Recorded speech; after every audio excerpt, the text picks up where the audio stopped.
నమస్కారం. ఈటీవీ 360కి స్వాగతం. ముందుగా ప్రధాన అంశాలు. ఆక్రమణల తొలగింపుపై వెనక్కి తగ్గని హైడ్రా. కూకట్పల్లి నల్ల చెరువులో 16 షెడ్లు తొలగింపు.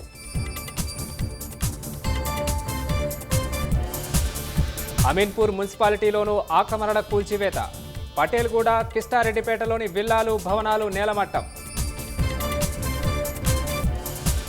హైడ్రా తీరును నిరసిస్తూ బాధితుల ఆందోళన. ఖాళీ చేసే సమయం కూడా ఇవ్వలేదని కన్నీటి పర్యంతం. అమృత్ టెండర్ల అంశంపై సీజే దగ్గరకు వెళ్దామన్న కేటీఆర్. అవినీతి జరగలేదని తెలిస్తే రాజకీయ సన్యాసానికి సిద్ధమని వెల్లడి. శ్రీవారి లడ్డూ కల్తీపై టీటీడీ అధికారులతో ఏపీ సీఎం సమీక్ష. తిరుమల సహా అన్ని దేవాలయాల్లోనూ సంప్రోక్షణకు యోచన. ఐరాసలో భారత్ శాశ్వత సభ్యత్వానికి యూఎస్ మద్దతు.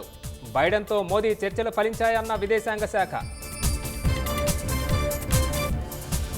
చెపాక్ టెస్ట్లో బంగ్లాదేశ్పై భారత్ ఘన విజయం. 280 పరుగుల తేడాతో గెలిచిన ఆతిథ్య జట్టు.